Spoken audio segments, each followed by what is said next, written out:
Nyt palkittavista yrittäjistä toinen on aloittanut liiketoiminnan oman mielisairaanhoitajan työnsä ohella kahvilayrittäjänä jo vuonna 1992.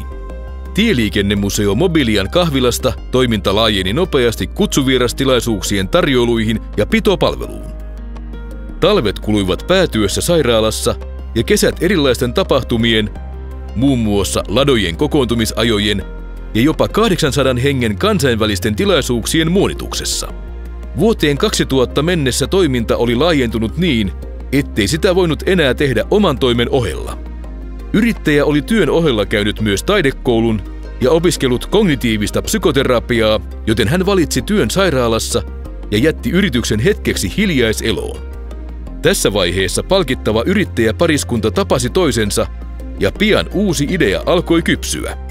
He opiskelivat ruoanlaittoa, yrittäjyyttä sekä markkinointia ja ostivat Sammonkadulta lounaskahvilan. Tilanteeseen sopivasti 17.5.2001 avatun lounaskahvilan nimeksi tuli Rakkaus kurdin kielellä. Alkuajat olivat työntäyteisiä.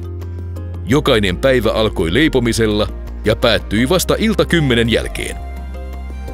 Yrittäjät työskentelivät aluksi kaksin, päivänokoset vedettiin vuorollaan varastossa ja työ jatkui. Listalla olivat jo tuolloin pizzat ja kebabit, joiden maine alkoi kasvaa niin, että lounasruuat jätettiin pikkuhiljaa pois.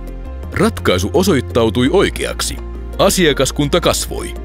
Iloinen palvelu ja laadukkaat tuotteet toivat väkeä yhä kauempaa ja toiminta kasvoi kannattavasti. Tällä hetkellä yrityksen palkkalistoilla on 5 työntekijää ja 1 harjoittelija. Vuosien mittaan yrittäjät ovat auttaneet kymmeniä maahanmuuttajia sijoittumaan työelämään ja ensiluokkainen asiakaspalvelu on ollut hyvää asennekasvatusta myös meille suomalaisille. Hyvät naiset ja herrat, Sammon yrittäjien vuoden yrittäjät ovat Armi ja Kauattasin Arkada K.